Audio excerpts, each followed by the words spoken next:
Imagínate al mejor doctor de Lima, atendiéndote en tu posta médica en Huaraz, Candarave o Pucallpa. Imagínate a los alumnos de 3 comunidades distintas participando de la misma clase de matemática sin tener que trasladarse varios kilómetros. Imagínate poder vender directamente tus productos a Rusia, China y a cualquier parte del mundo sin intermediarios. Esto y mucho más será posible gracias a la Red Dorsal Nacional de Fibra Óptica y a los 21 proyectos regionales complementarios que en conjunto sumarán más de 40.000 kilómetros adicionales de fibra óptica para mejorar las comunicaciones en el país.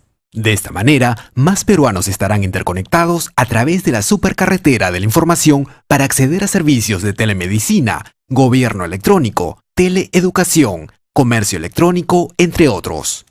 El proyecto de la Red Dorsal Nacional de Fibra Óptica está previsto en 2 fases de acción. En la primera etapa se desplegarán más de 14.000 kilómetros de fibra óptica que conectará a 180 capitales de provincia y 22 capitales de departamento, haciendo uso de las torres de alta y media tensión eléctrica ya existentes. En la segunda etapa se ejecutarán 21 proyectos regionales que beneficiarán a 6.1 millones de personas a través de más de 28.400 kilómetros de fibra óptica, que permitirán llevar internet de calidad a 6.979 colegios estatales, 3.471 establecimientos de salud, 566 comisarías y 1.516 alcaldías distritales, integrando de esta manera al 92% de las capitales de provincias del territorio nacional, con una red de comunicaciones de alta velocidad y confiabilidad.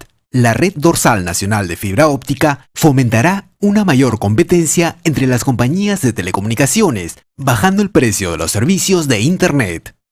Este proyecto, comparable a la llegada de la electricidad, democratizará el acceso a la información, fomentando la inclusión digital y dotando de mayores oportunidades a todos los peruanos.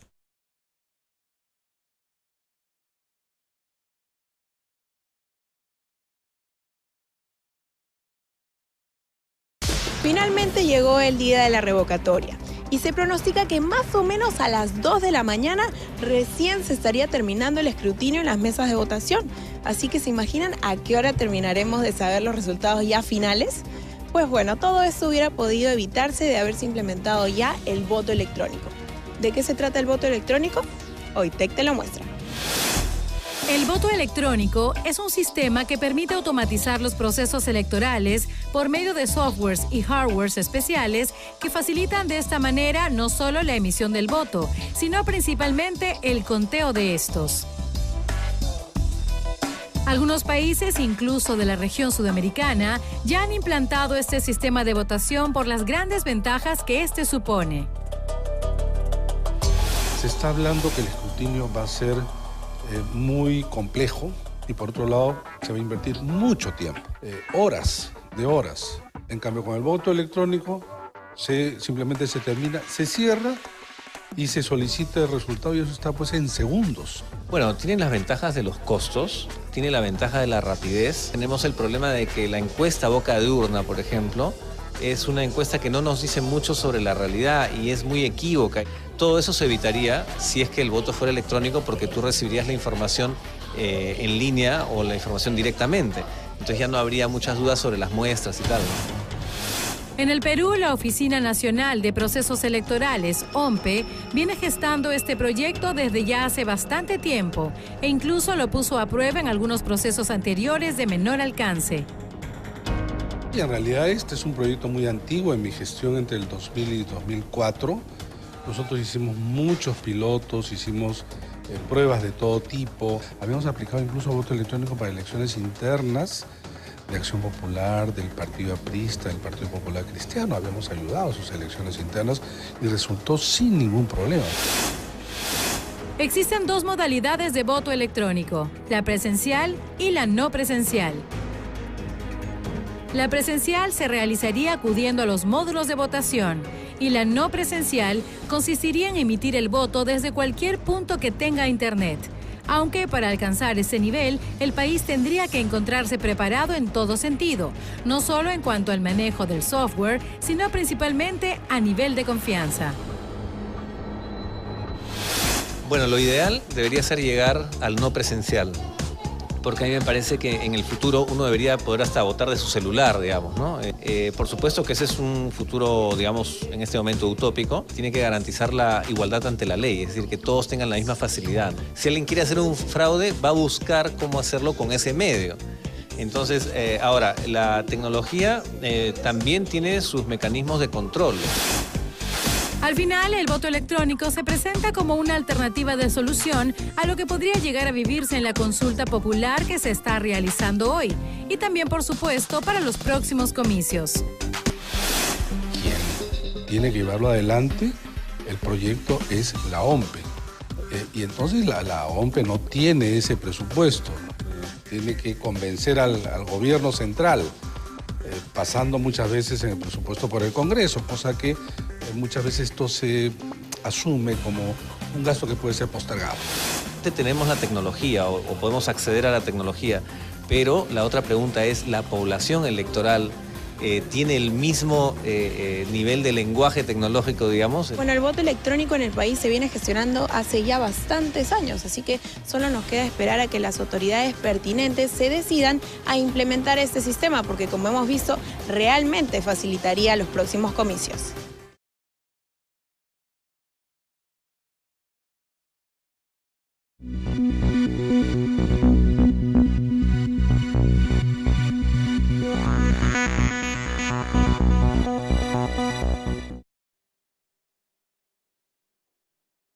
Nuestro país está a la vanguardia en materia de investigación criminal porque ya cuenta con el sistema de identificación balística más moderno del mundo.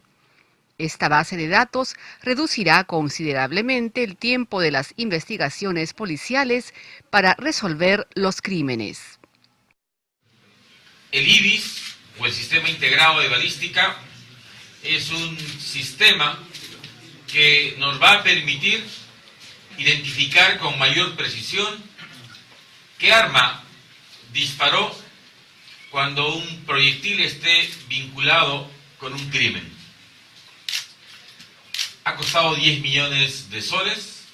El IBIS ha sido un antiguo anhelo de la Policía Nacional y este gobierno lo materializa. Este sistema, con todo lo que vendrá en los próximos meses, nos va a permitir finalmente un anhelo de todos los peruanos, una policía fuerte, moderna, capaz de responder con prontitud al llamado del ciudadano. El IBIS permitirá incrementar la capacidad resolutiva de los servicios de investigación pericial de identificación balística y contar con dictámenes periciales concluyentes y, sobre todo, oportunos. Este moderno sistema reduce el trabajo de comparación de cartuchos o proyectiles con muestras de archivos. Muy pronto se ampliará en su servicio a la región de Lambayeque y luego a Arequipa, y así progresivamente en los próximos 3 años, porque esto es por etapas, se irá implementando en las demás regiones de nuestro país. Yo quiero expresar el agradecimiento a la Policía Nacional, al esforzado trabajo de la policía en materia criminalística, olvidado desde hace mucho tiempo. Vamos a formar peritos, vamos a potenciar la dirección de criminalística, hoy con el IBIS y luego con otros proyectos que pondrán a nuestra policía a la par de cualquier policía moderna. Esta herramienta opera en el Departamento de Balística y Explosivo Forense de la Dirección de Criminalística de la Policía, DIRCRI, en Lima.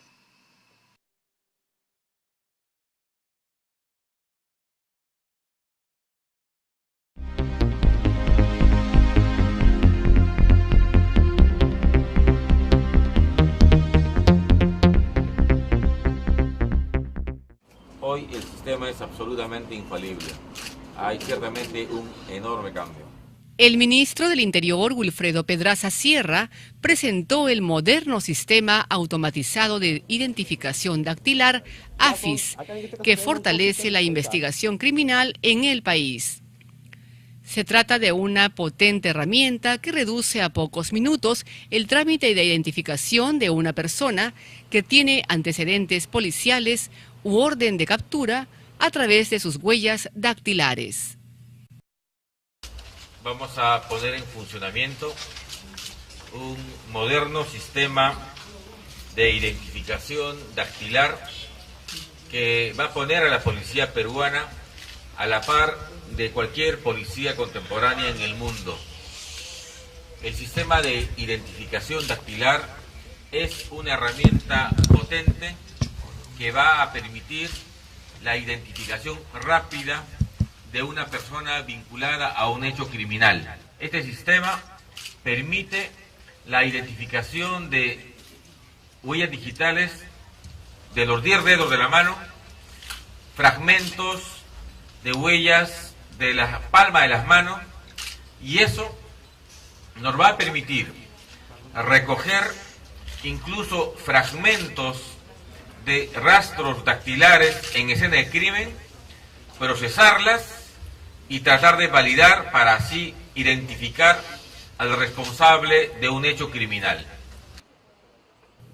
El ministro explicó que para el funcionamiento de este sistema de identificación dactilar se digitalizaron 102.623 fichas del registro policial, que significa el 25% del total. Actualmente se continúa con la digitalización de todo el registro histórico de huellas de personas vinculadas a actos delictivos a fin de incorporarlas. Se trata de una inversión de más de 31 millones de soles que nos ha tomado todo el 2012 implementarlo y que hoy finalmente se pone en marcha. Estamos digitalizando todas las cartulinas, todo el registro histórico que la policía tiene para incorporarla al registro digital. En mayo de este año debemos de terminar la digitalización de 4.000 fichas dactilares, con lo cual tendremos el 100% del registro de fichas en físico, en cartulinas, digitalizado, que nos va a permitir con toda certeza el procesamiento mucho más pronto y rápido, seguro, de quien se investiga vinculado a un hecho criminal. Por ahora, esta herramienta opera en la Dirección de Criminalística de la Policía en Lima y muy pronto funcionará en Tarapoto, Iquitos, Trujillo, Tacna, Huancayo, Cusco, Chiclayo y Arequipa.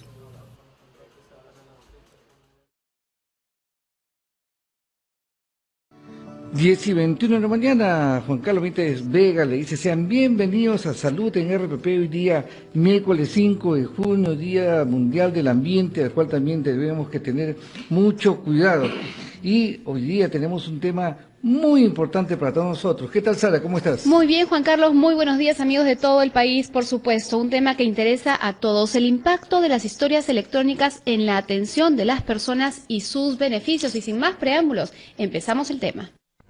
En Salud en RPP, el tema de hoy.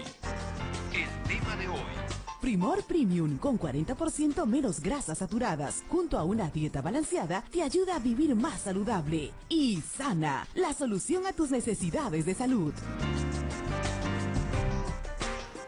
Así es, amigos, estamos de regreso en Salud en RPP para conversar sobre el impacto de las historias electrónicas en la atención de las personas y sus beneficios. Y está con nosotros el doctor Juan Villena Vizcarra, quien es decano del Colegio Médico del Perú, a quien le damos la bienvenida y le agradecemos su presencia para que nos explique lo primero, de qué se trata esta ley.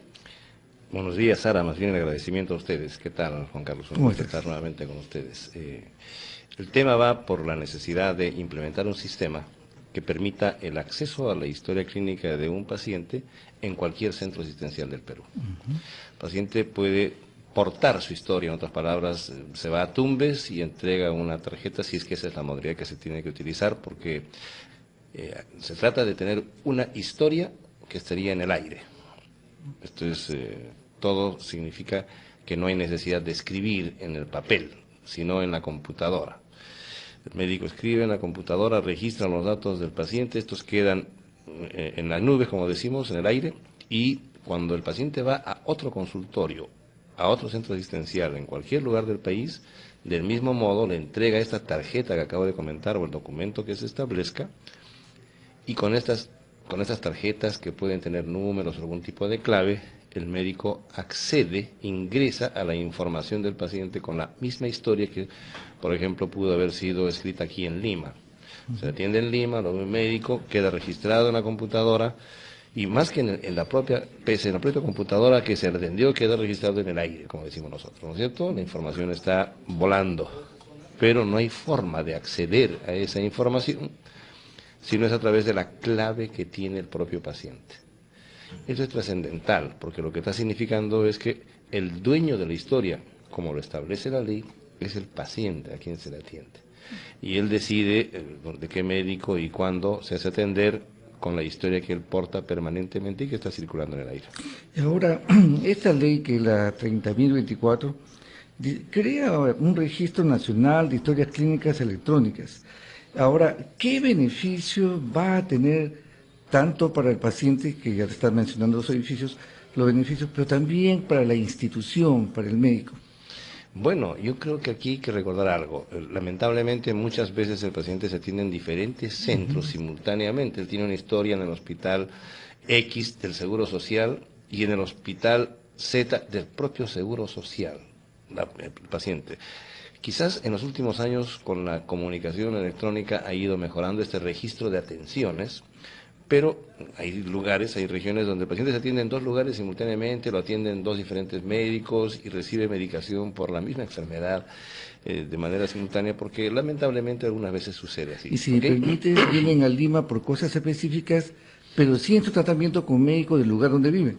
Claro, y además esta simultaneidad en instituciones como el Seguro Social, que es un seguro, ¿no es cierto?, significa un mal manejo de los recursos de alguna manera, ¿no es cierto?, y afectan a la institución. Felizmente que esto es inusual, pero eso puede suceder. Con este sistema es más difícil porque el paciente no va a poder ser atendido en ningún otro centro si es que no está llevando él su propia historia. ¿Y a qué entidades de atención, digamos, afecta esta ley? ¿Esta ley es para quiénes? Ya. En realidad la ley señala que este es un sistema nacional, o sea, todas las instituciones públicas y privadas inclusive. ¿Por qué? Porque como acabo de señalar, la historia no va a estar fija ni es un papel que el paciente lleve de un lugar a otro, sino, por ejemplo, puede ser un sistema de una tarjeta de coordenadas, así se llama, una tarjeta que él porta con unas cifras, unos números que son las claves que tiene el paciente, y con esa clave se accede, así como ingresamos por internet, por ejemplo, a algún tipo de artículo, de revista, de periódico o algún programa, y algunos inclusive tienen un costo, y para acceder a esto que tiene costo uno debe colocar una clave. Del mismo modo se coloca la clave que uno tiene y accede no a la música, no a la revista, sino a la historia del paciente, que está registrada del mismo modo que cualquier sistema que haya de esa naturaleza. Y entonces los centros asistenciales, que progresivamente van a ir incorporando esta accesibilidad, van a ser los lugares donde se atiende al paciente en cualquier lugar del país. Significa que estamos hablando de una ley que señala que la historia clínica es tanto manejada pública como privadamente en los centros asistenciales. Y las instituciones, llámese Ministerio de Salud, MINSA, de Salud, Policía, tienen previsto cómo va a ser la infraestructura para que el paciente pues verdaderamente tenga el acceso a la historia que estamos comentando, esta historia digital, electrónica, y de repente si viaja a otro lado, también lo pueda hacer ver al médico, por decir, de otra zona. ¿Te parece que cometemos esto luego del siguiente corte?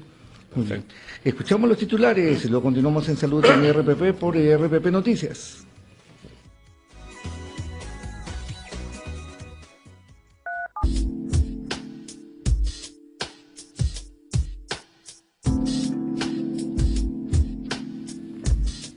...10:38 de la mañana, Juan Carlos Benítez dice que estamos de regreso en Salud en RPP con un tema que es de máxima importancia, creo, para todos nosotros como ciudadanos, el impacto de las historias clínicas en la atención de las personas y sus beneficios. Ya ante el corte mencionábamos que esta ley que ha sido aprobada el 22 de mayo por el Congreso, en que se crea el Registro Nacional de Historias Clínicas y Electrónicas, ¿cómo es que prevé que se va, vamos a decir, implementar la infraestructura en los hospitales que tienen que tener ya esta historia clínica? ¿Cómo va a ser eso, por favor? Bueno, lógicamente lo que actualmente existe como un documento manuscrito, no hay forma sino a través de digitalizar estos sistemas, fotografiar la historia y transformar en un documento que esté fotografiado para que sea más fácil. Sin embargo, esto es inamovible, ya está ahí, no se va a poder hacer ninguna modificación, como es lógico y es normal, salvo que haya necesidad de algunos arreglos. Y en tanto esto no sucede, mientras se está implementando, las historias manuscritas van a continuar siendo las de utilidad en cada consultorio. Con las dificultades que conocemos, hace unos minutos precisamente conversábamos de este hecho de lo que puede suceder y que sucede actualmente en los hospitales, en cualquier hospital. El hecho de tener que ir a buscar la historia en los archivos, donde hay miles de historias, dependiendo del tipo de centro asistencial en el que uno se refiera, desde hace 10 o 20 años inclusive, y pudiera ser la historia de un paciente que fue atendido hace 5 días y no se archivó adecuadamente o está por ahí entreverada, que puede suceder, genera que muchas veces un médico que tiene consultas de 8 a 12 del día, por ejemplo, lleguen historias de 4 o 5 pacientes, faltando apenas 15 minutos para terminar la consulta. Y esto genera disconfort, los pacientes se molestan con toda lógica porque no pueden ser atendidos, le sobrecargan al médico, que es imposible que en los 15 o 20 últimos minutos que tiene de consulta pueda ver a 4 pacientes. Y esto es un tema que sucede, totalmente real es eso. Sucede y que incomoda a todos. Con este sistema, obviamente, esto nunca más debe existir, porque no tiene uno la necesidad de ir a buscar en un archivo donde hay muchas historias que inclusive pudiera suceder que se pierda algún resultado de laboratorio, algún resultado de rayos X o alguna hoja se traspapele. Es factible que eso suceda porque ante tanta documentación pueden haber ese tipo de accidentes, ¿no es cierto? Obviamente que durante la consulta el médico podrá corregir y percatarse de esta documentación inadecuada, pero eso significa también tiempo. Claro. Aunque parezca mentira, es una pérdida de tiempo en la consulta y la relación a veces se pone un poco tensa con el paciente, se disgusta, molesta, que ella me dice 2 veces análisis, no están mis resultados, claro. En fin. Y un poco ampliando la pregunta de Juan Carlos, nos está explicando que, digamos, toda la parte, la historia anterior, digamos, pasada de los pacientes que estaban guardadas, podrían fotografiarse y entrar nuevamente a este sistema, claro. Pero en adelante todo se va a escribir, toda la historia clínica se va escribiendo a medida que se va dando la consulta y todos los exámenes auxiliares, etcétera, que tiene el paciente. Y esto a su vez va a poder ser intercambiado entre diferentes centros de salud en las diferentes regiones del país. Entonces, mi pregunta es, ¿será suficiente tener acceso a Internet dentro de los centros de salud o requieren además otras infraestructuras, ¿no? Porque en Lima de pronto hay muchísimos que están equipados, pero al interior del país. Claro, esto es más o menos. Voy a intentar un sistema electrónico que yo no domino perfectamente, pero decirle, por ejemplo, si yo quiero ingresar a algún programa cualquiera, necesito tener el programa en mi computadora. Si no tengo un Adobe, se me ocurre, por ejemplo, o no tengo un 3D en mi computadora, yo no podría ver imágenes de una construcción de un arquitecto, ¿no es cierto? Y esa es la infraestructura, precisamente. Y claro, si yo no tengo el programa, no puedo verlo. Por lo tanto, tengo que implementar ese programa para poder ver determinada cuestión. En el caso de la historia clínica también. La historia es una plataforma, es un documento que entra en una plataforma virtual que debe ser, lógicamente, incorporada en todos los centros asistenciales como, vamos a llamarle, el esqueleto con el cual uno está incorporando datos y escribiendo. Entonces, por un lado, obviamente es necesaria la línea de Internet que tenga que existir, el equipamiento de lo que significa una computadora en cada lugar y además los programas que permitan acceder a la historia que uno va a manejar, ¿no? Y tenemos, fíjate, una consulta bastante interesante, Miguel Ángel, él es estudiante de medicina peruano y nos escucha en Bolivia.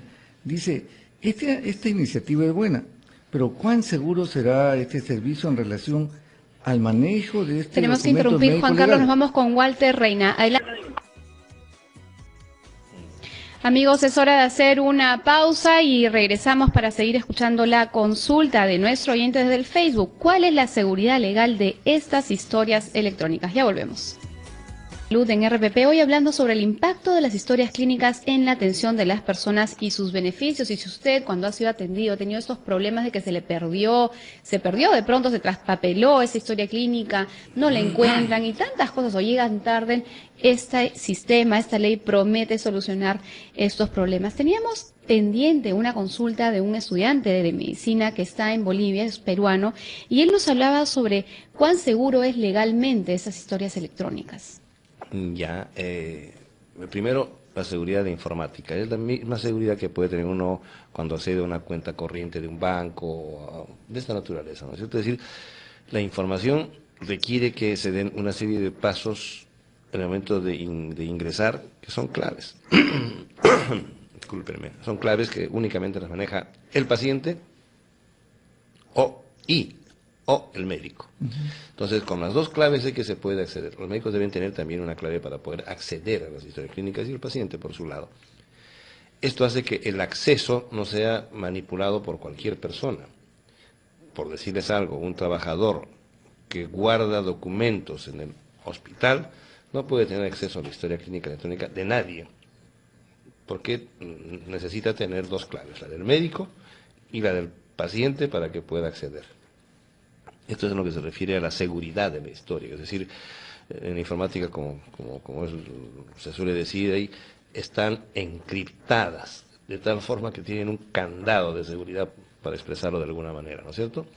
Ese es un tema, de la información. Y la legalidad. Y esta ley establece que no solo la historia manuscrita tiene valor legal, sino la historia clínica electrónica. Está perfectamente establecido y documentado en la ley que estamos comentando, que existe una razón para que sea legal, ¿no? Sí, exacto, estábamos comentando eso, de que en estas decisiones complementarias que tiene toda ley, disposiciones complementarias finales, en la disposición novena precisamente habla de eso, de la validez y eficacia jurídica de la historia clínica electrónica. Así que a nuestro futuro colega habría que decirle calma, paciencia, que él ya dentro de pronto va a manejar también historia clínica electrónica. Sí, claro, porque y además, segura, sobre todo. Así es, y tiene que estar registrada la firma. Ahora, hemos hablado de los beneficios para el paciente, ¿no? Que sin duda ya no va a tener esta molestia pues de que no se encuentra su historia y una serie de pautas, pero ¿cuál es el beneficio para las instituciones y cuál es el beneficio para los profesionales de la salud? Ya, ahí hay dos temas.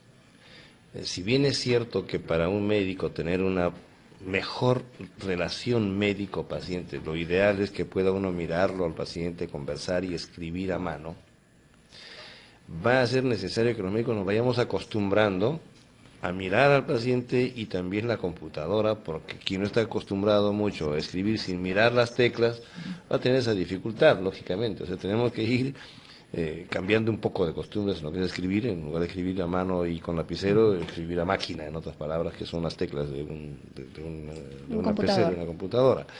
Este es un tema que podría incomodar al inicio, pero que por supuesto las ventajas son enormes. En primer lugar, adicionalmente al tema de la historia clínica electrónica, estamos hablando ahora de telemedicina, donde los estudios, los exámenes de laboratorio, los informes radiológicos, todo aquello que es útil para que esté siendo evaluado mejor un paciente, también estarán comunicándose a través de la línea.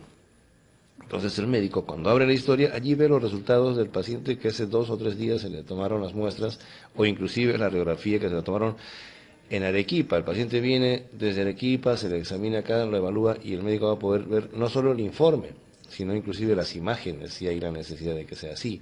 Entonces esto va a facilitar tremendamente que el médico pueda tener acceso a la información exacta y actualizada de cada persona. Y tenemos aquí a Percy que nos escribe y dice: tengo 41 años, escribo desde Arequipa, consulto, ¿no sería mejor que a través del DNI uno tenga su propia historia clínica, la cual podría llevar de un hospital estatal a una clínica particular o inclusive al consultorio de mi médico particular?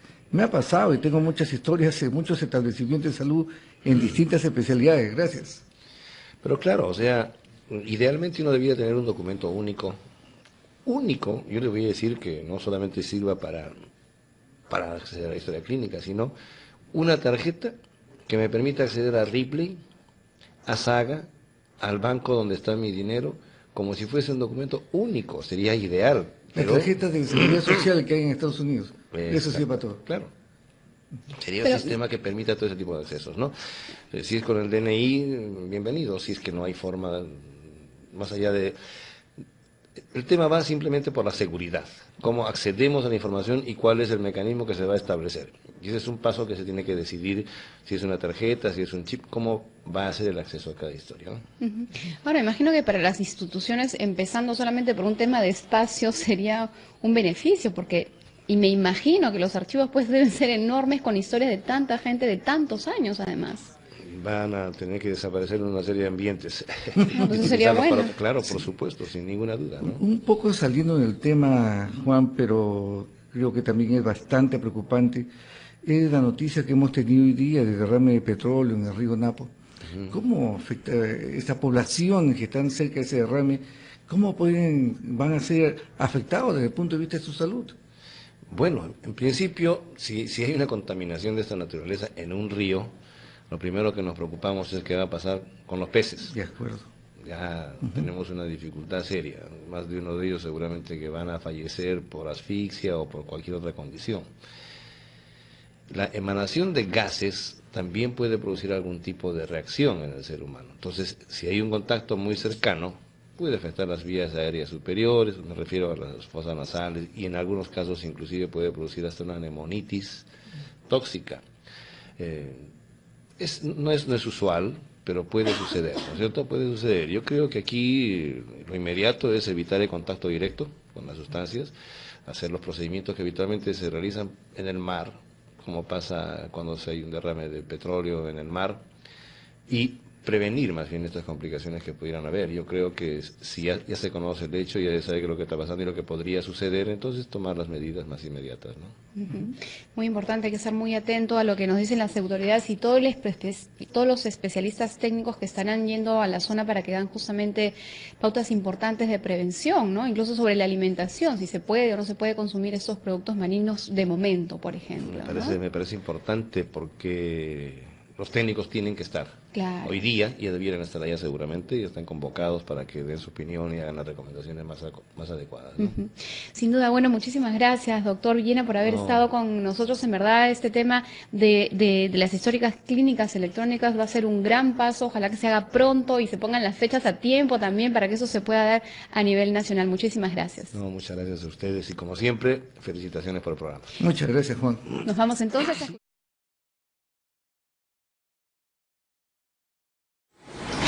Nosotros como FIQEL, cada vez que queremos hacer un proyecto, tratamos de mirar cómo está el país.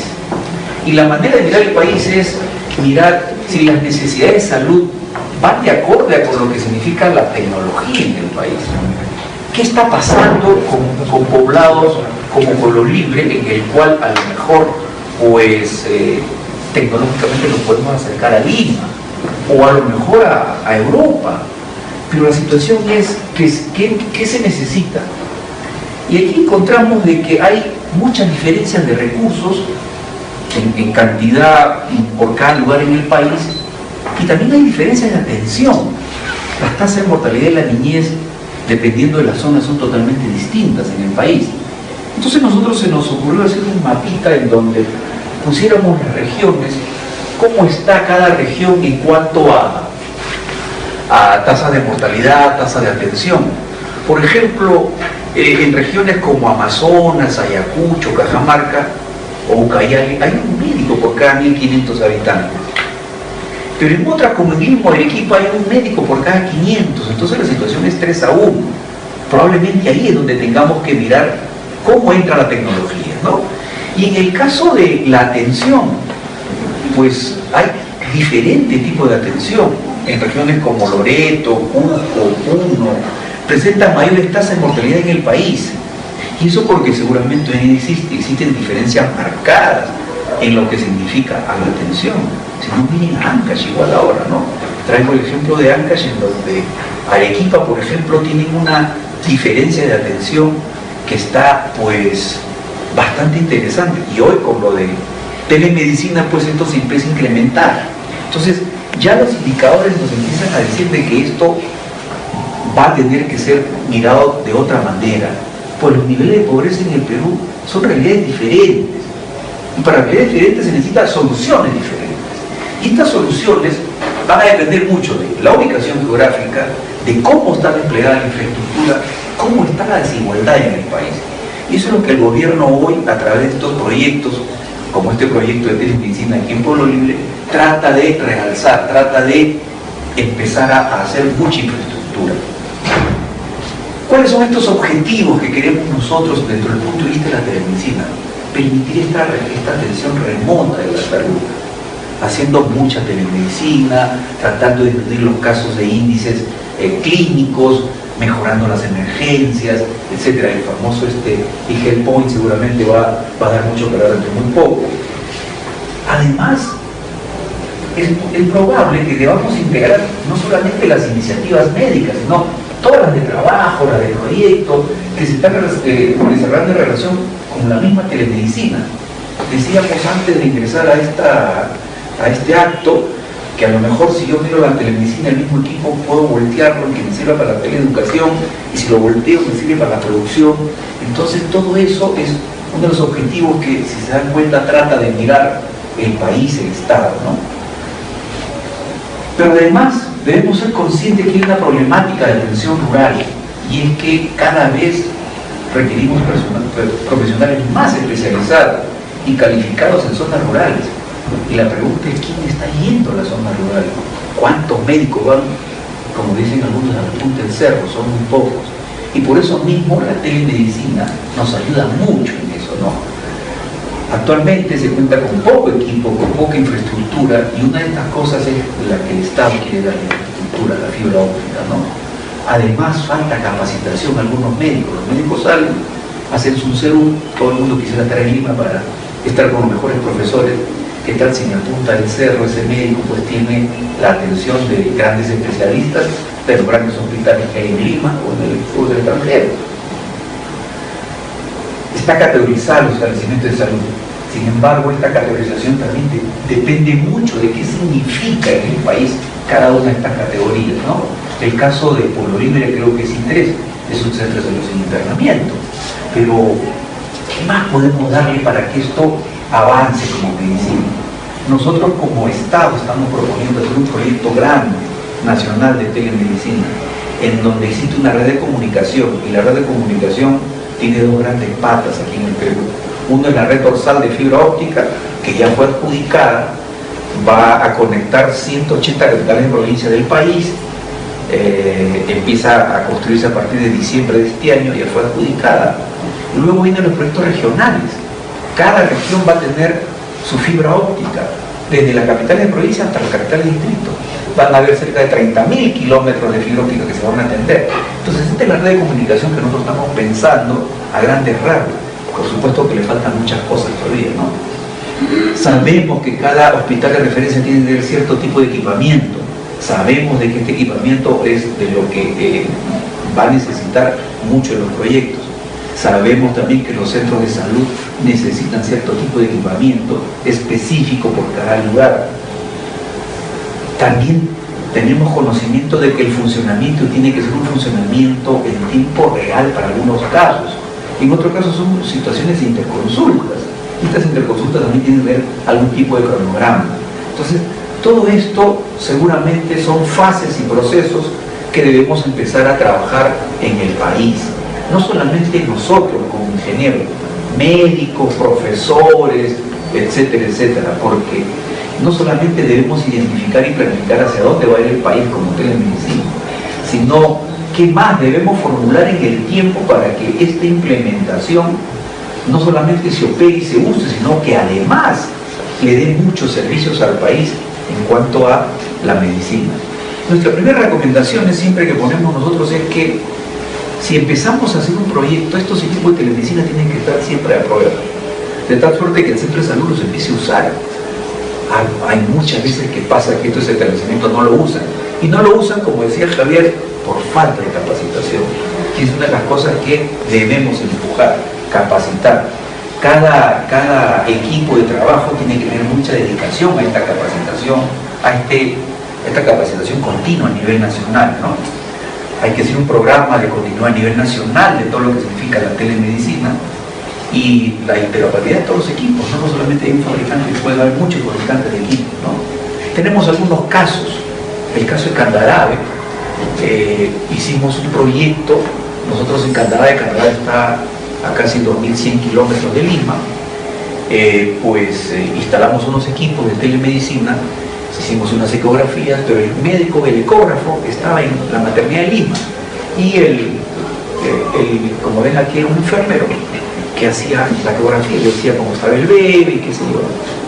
Esa es la potencia de la telemedicina, ¿no? Y supongo que pueden haber muchas cosas más, ¿no? Tenemos otro proyecto que está muy cerca en Lima, que está en Manchay, está en la periferia. Hemos puesto fibra óptica si no me equivoco, a 10 centros de salud y cerca de 4 o 5 centros educativos, ¿no? Entonces, todo esto pues es parte de lo que el gobierno quiere hacer. Y en este caso, para Huaraz hay un gran proyecto que se llama, para nosotros es un gran proyecto, a veces las pocas inversiones pueden ser grandes proyectos porque son la punta de lanza para poder llegar a hacer lo que realmente se quiere hacer en el país, ¿no? El objetivo que tenía este proyecto de ponerle telemedicina en Pueblo Libre, pues era lo primero que veíamos los ingenieros, incrementar la banda ancha en la provincia de Huaylas, pero además posibilitar estos servicios de telemedicina entre Huaraz y el distrito de Pueblo Libre, ¿no? Sobre todo un sistema de teleconsulta en donde había una atención primaria y una atención especializada. Eso es el objetivo que habíamos pensado y que creo que el consorcio pues lo vio muy bien. ¿Y qué decimos? Que no solamente este proyecto tiene un solo beneficiario, tiene más de uno. El primer beneficiario justamente es este centro de salud de Catucancha, pero hay centros educativos, hay un hospital, el Hospital Ramos Guardia que estamos aquí en este instante, con el cual podemos hacer intranet, podemos hacer telemedicina. Y pues aquí se hizo un despliegue de infraestructura, se desplegó 10 kilómetros de fibra óptica, se ha integrado al PAPO de fibra óptica que tiene actualmente Telefónica. Sin embargo, cuando venga el proyecto regional de Ancash tiene un proyecto regional en donde todos los distritos van a tener fibra óptica. Entonces, esto más o menos estará culminado el 2017. Debe estar yéndose a proinversión más o menos en julio del 2015. Entonces, como verán, sí estamos pensando en poner mucha gran infraestructura para poder hacer proyectos de telemedicina a gran escala en el país, ¿no? Esto es más o menos lo que yo quería contarles, pues hay algunas cosas más que esta presentación trae, sobre todo mirar qué se ha instalado en el Centro de Salud de Pueblo Libre, qué va a funcionar, etcétera. Pero lo más importante es que esto ya funciona.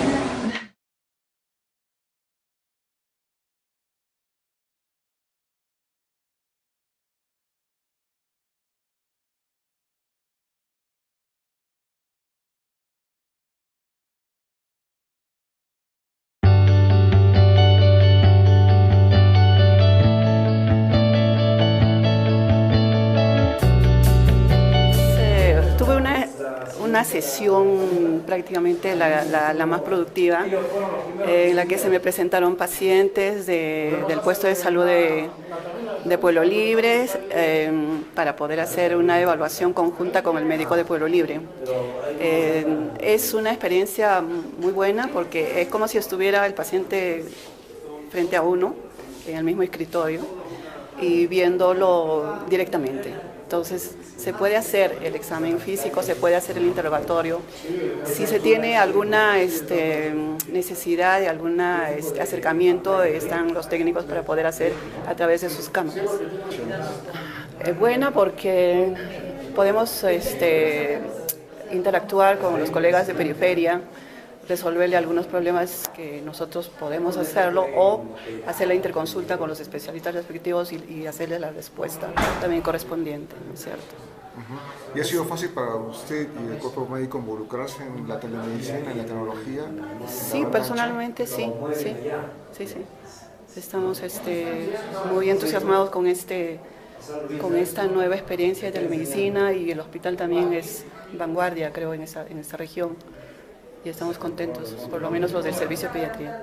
¿Le gustaría que haya más viajes de este tipo en toda la región? Por supuesto, ayuda tanto a los que reciben la interconsulta como a nosotros que hacemos, porque nos permite revisar, leer más, tener más experiencia, más contacto con la gente. ¿Y cuál ha sido la experiencia de la población? ¿Qué le comentaban los pacientes cuando la habían? No he tenido, digamos, el feedback de los pacientes, eso de repente faltó. Tuvimos no, ellos están a disposición nuestra, como que estuviéramos con ellos, conversan con nosotros, nos dicen sus dolencias, o sea, los papás, porque nosotros somos un médico de niños, los papás nos informan sobre la dolencia de ellos y es bastante fluida la relación.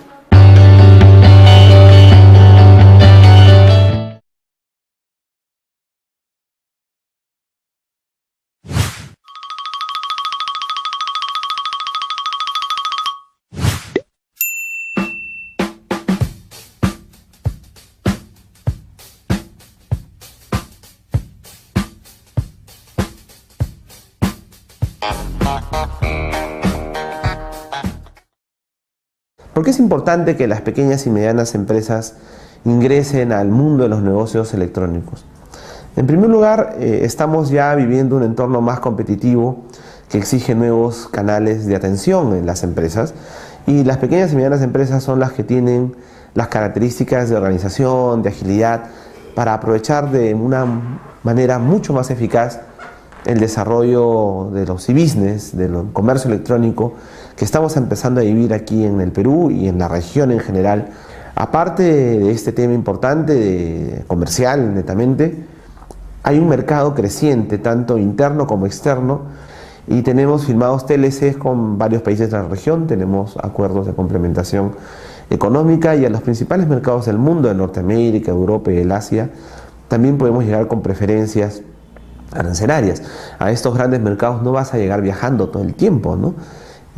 Vas a llegar justamente a través de medios electrónicos, y por eso es importante que las pequeñas y medianas empresas, en especial las exportadoras, las agroexportadoras, también empiecen a explorar estos mecanismos y efectivamente empiecen a aprovecharlos de la manera más coherente para sus objetivos de empresa. En el Perú, el crecimiento de usuarios de Internet se ha dado básicamente en la costa, pero dentro de un muy breve tiempo, dentro de apenas un añito, vamos a tener algo que va a cambiar este panorama de manera significativa. Están haciendo un proyecto interesante que es la fibra óptica de los Andes.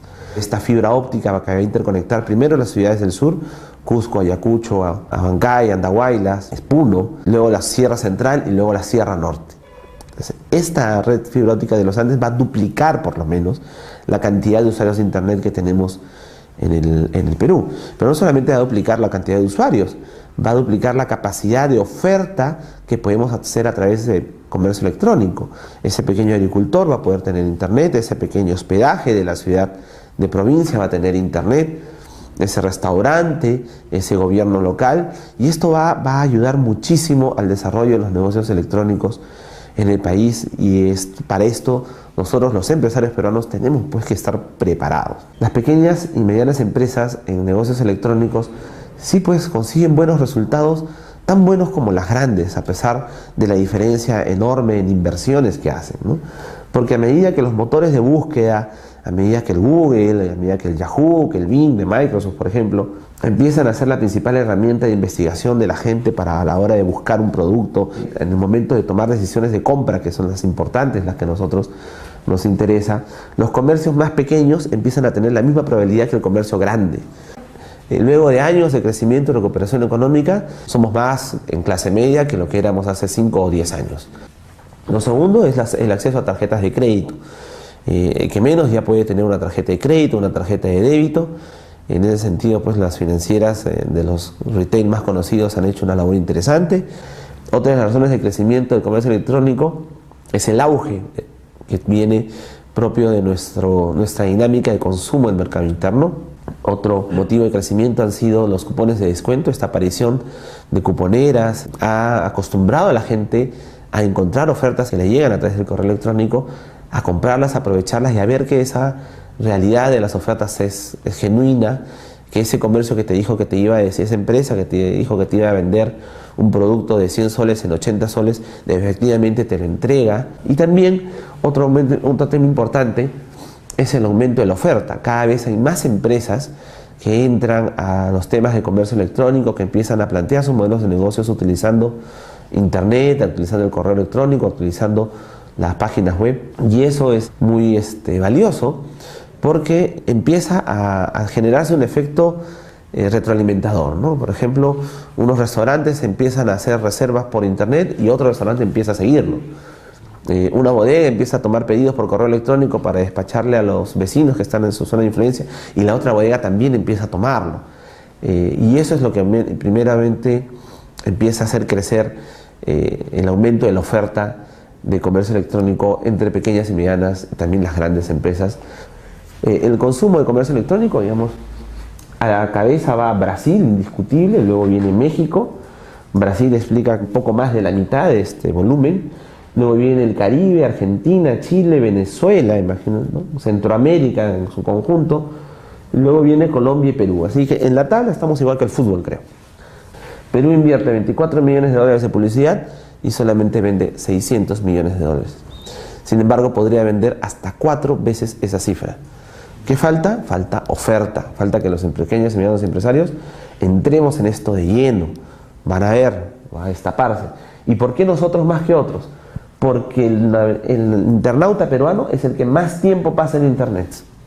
Somos en la región, el país que más tiempo pasa en un número de horas promedio en internet.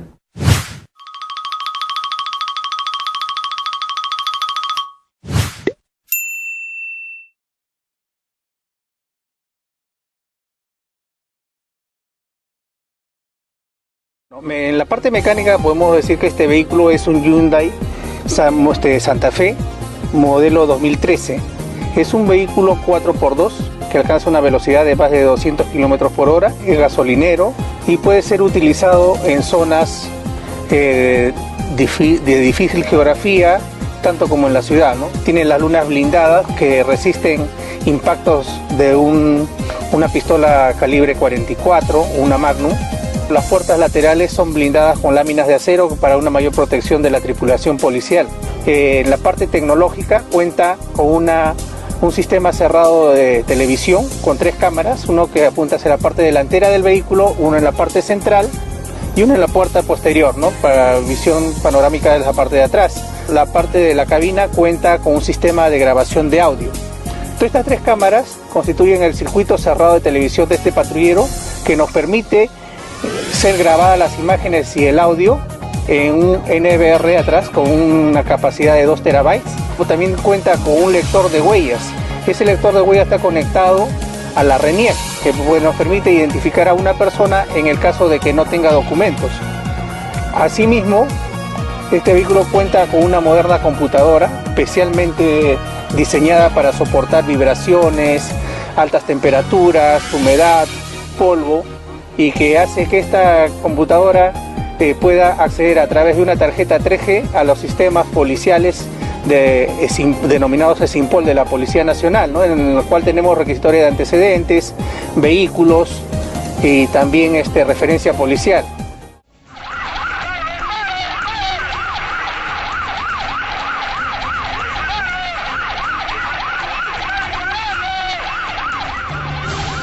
Por la velocidad y la intensa balacera, los injertos del Agustino perdieron el control de su auto y colisionaron contra otro vehículo. Por el sistema GPS de los patrulleros, fue más rápido ubicar y seguir la persecución. De inmediato, 2 unidades más se sumaron. La misión era reducir y capturar a los delincuentes.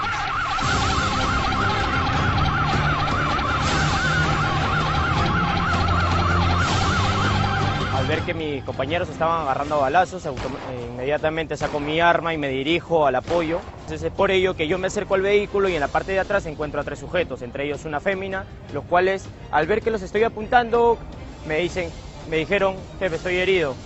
Ahí quedó todo y tiran sus armas. Una de sus balas impactó a la altura del vientre del técnico pintado. Por suerte, el chaleco antibalas le salvó la vida. El proyectil ingresó por acá y se quedó alojado en la placa del antibalas y la munición está dentro. Él y su compañero pudieron capturar al líder de la banda, quien había dirigido el ataque durante toda la persecución. Una valerosa acción policial que permitió la captura de los 5 integrantes de los injertos del Agustino, a quienes se les incautó armas y distintas clases de droga.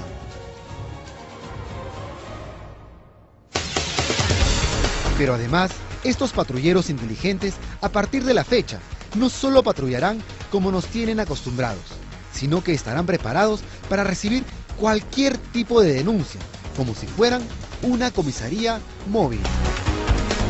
Prácticamente son unas comisarías móviles porque le permite al ciudadano hacer la denuncia que él desee, ya sea por premura, por emergencia, por alguna urgencia, se acerca al patrullero, hace la denuncia. El moderno sistema se encargará entonces de enviar electrónicamente la denuncia a la comisaría. La persona ya no gasta en pasaje, la persona ya no pierde tiempo, en el sentido que ya deja de ir a su trabajo o realizar sus labores habituales, y para la comisaría también se descongestiona el trabajo y se puede emplear ese personal policial para otras actividades. Otra innovación en aspectos de tecnología que han trabajado los agentes de la División de Telemática de la Policía es su nuevo servicio a través de su página web, que le permitirá consultar completamente gratis con tan solo digitar la placa de su vehículo si tiene orden de captura por alguna falta o delito. En la primera parte tenemos una imagen para que pueda ingresar como seguridad, en este caso el 5979, y vamos a ingresar una placa de un vehículo que ha sido intervenido la vez pasada en el Callao. Vemos arriba todos los datos de registro vehicular y luego viene por qué motivo está requisitoriado. Tenemos la fecha del documento, tenemos la autoridad que en este caso es la DIROBE, tenemos el motivo que es asalto y robo de vehículos. Una de las últimas novedades en proceso es el servicio de denuncias vía internet. Solo basta una PC, una laptop o hasta un smartphone con internet para poder realizar su denuncia y así ahorrar tiempo en acudir a una comisaría. Con la finalidad de descongestionar las comisarías, de agilizar y facilitar un promedio muy alto de denuncias por pérdida de documentos, la Policía Nacional facilita al ciudadano con el ingreso a la página web, a su página web, para poder realizar las denuncias por pérdida de documentos. En realidad puede hacer denuncia de cualquier tipo de documentos, pero por ejemplo puede hacer la denuncia de su DNI, de su tarjeta de propiedad, su pasaporte, de repente de un grupo de facturas, su factura. En realidad cualquier documento que usted necesite tener una constancia, ¿no? Y por último, uno de los más novedosos e importantes avances es que las comisarías se están interconectando. Actualmente hay 360, pero se espera que para fin de año sean 700 las comisarías interconectadas a nivel nacional. Herramientas tecnológicas que, sumadas al compromiso de los agentes, agilizan y brindan soluciones a la ciudadanía.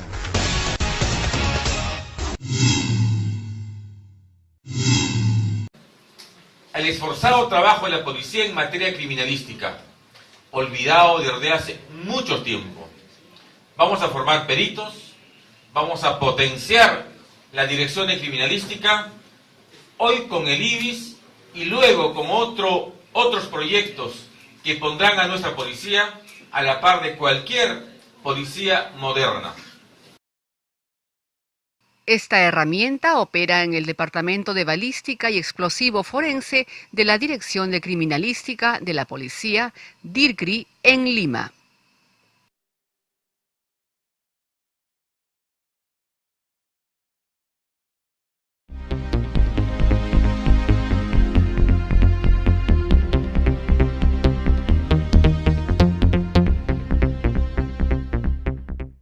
Hoy el sistema es absolutamente infalible.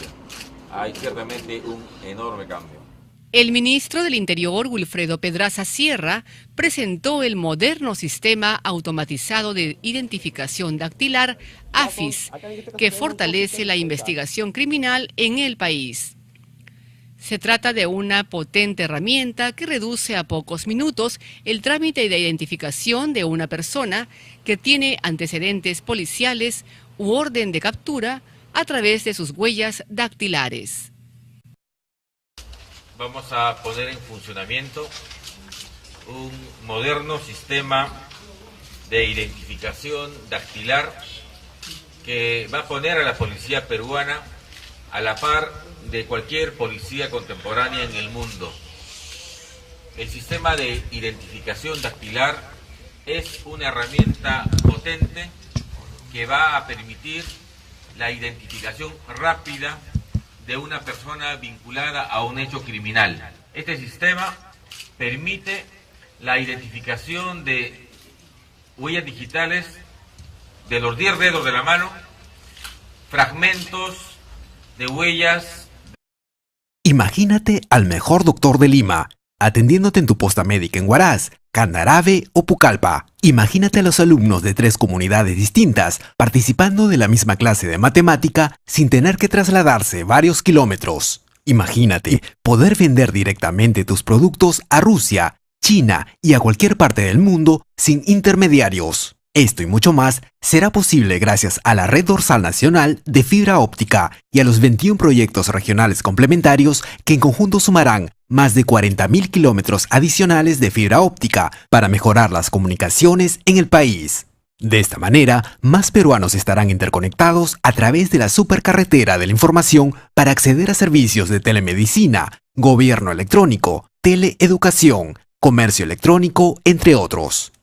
El proyecto de la Red Dorsal Nacional de Fibra Óptica está previsto en 2 fases de acción. En la primera etapa se desplegarán más de 14.000 kilómetros de fibra óptica que conectará a 180 capitales de provincia y 22 capitales de departamento, haciendo uso de las torres de alta y media tensión eléctrica ya existentes. En la segunda etapa se ejecutarán 21 proyectos regionales que beneficiarán a 6.1 millones de personas a través de más de 28.400 kilómetros de fibra óptica, que permitirán llevar internet de calidad a 6.979 colegios estatales, 3.471 establecimientos de salud, 566 comisarías y 1.516 alcaldías distritales, integrando de esta manera al 92% de las capitales de provincias del territorio nacional, con una red de comunicaciones de alta velocidad y confiabilidad. La Red Dorsal Nacional de Fibra Óptica fomentará una mayor competencia entre las compañías de telecomunicaciones, bajando el precio de los servicios de Internet. Este proyecto, comparable a la llegada de la electricidad, democratizará el acceso a la información, fomentando la inclusión digital y dotando de mayores oportunidades a todos los peruanos.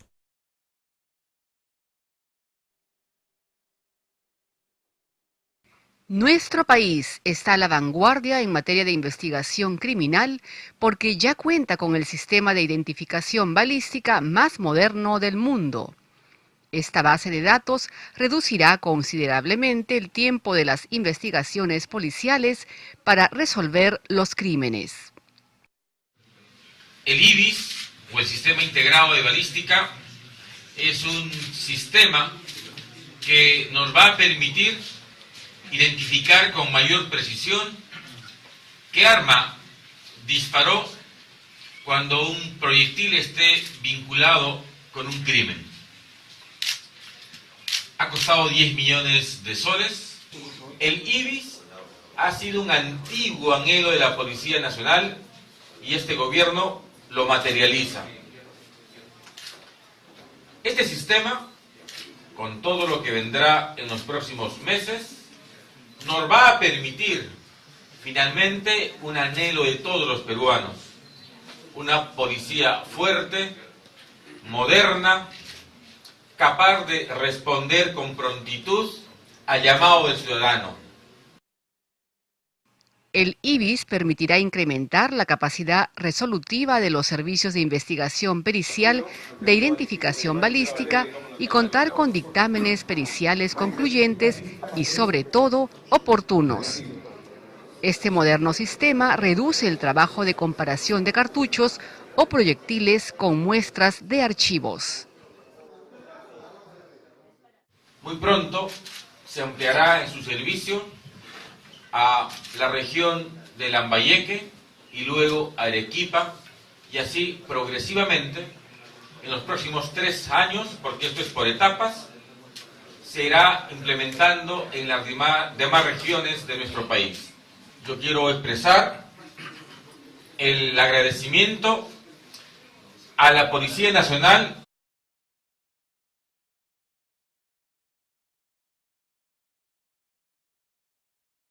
Finalmente llegó el día de la revocatoria y se pronostica que más o menos a las 2 de la mañana recién se estaría terminando el escrutinio en las mesas de votación. Así que se imaginan a qué hora terminaremos de saber los resultados ya finales. Pues bueno, todo esto hubiera podido evitarse de haberse implementado ya el voto electrónico. ¿De qué se trata el voto electrónico?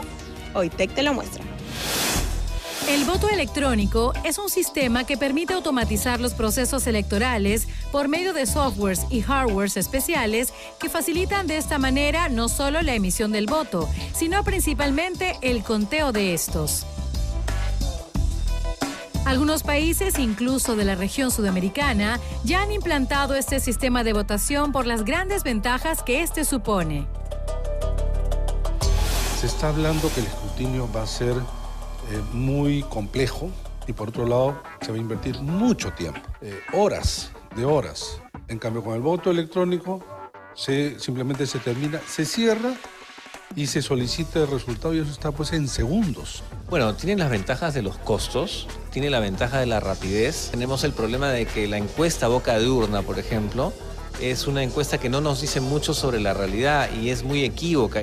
Todo eso se evitaría si es que el voto fuera electrónico porque tú recibirías la información en línea o la información directamente. Entonces ya no habría muchas dudas sobre las muestras y tal. En el Perú, la Oficina Nacional de Procesos Electorales, OMPE, viene gestando este proyecto desde ya hace bastante tiempo e incluso lo puso a prueba en algunos procesos anteriores de menor alcance. Y en realidad este es un proyecto muy antiguo. En mi gestión entre el 2000 y 2004, nosotros hicimos muchos pilotos, hicimos pruebas de todo tipo. Habíamos aplicado incluso voto electrónico para elecciones internas de Acción Popular, del Partido Aprista, del Partido Popular Cristiano. Habíamos ayudado a sus elecciones internas y resultó sin ningún problema. Existen dos modalidades de voto electrónico, la presencial y la no presencial. La presencial se realizaría acudiendo a los módulos de votación y la no presencial consistiría en emitir el voto desde cualquier punto que tenga internet. Aunque para alcanzar ese nivel, el país tendría que encontrarse preparado en todo sentido, no solo en cuanto al manejo del software, sino principalmente a nivel de confianza. Bueno, lo ideal debería ser llegar al no presencial, porque a mí me parece que en el futuro uno debería poder hasta votar de su celular, digamos, ¿no? Por supuesto que ese es un futuro, digamos, en este momento utópico. Tiene que garantizar la igualdad ante la ley, es decir, que todos tengan la misma facilidad. Si alguien quiere hacer un fraude, va a buscar cómo hacerlo con ese medio. Entonces, ahora, la tecnología también tiene sus mecanismos de control. Al final, el voto electrónico se presenta como una alternativa de solución a lo que podría llegar a vivirse en la consulta popular que se está realizando hoy y también, por supuesto, para los próximos comicios. Quien tiene que llevarlo adelante, el proyecto es la OMPE. Y entonces la OMPE no tiene ese presupuesto. Tiene que convencer al gobierno central, pasando muchas veces en el presupuesto por el Congreso, cosa que muchas veces esto se asume como un gasto que puede ser postergado. Tenemos la tecnología o podemos acceder a la tecnología, pero la otra pregunta es, ¿la población electoral tiene el mismo nivel de lenguaje tecnológico, digamos? Bueno, el voto electrónico en el país se viene gestionando hace ya bastantes años, así que solo nos queda esperar a que las autoridades pertinentes se decidan a implementar este sistema, porque como hemos visto, realmente facilitaría los próximos comicios.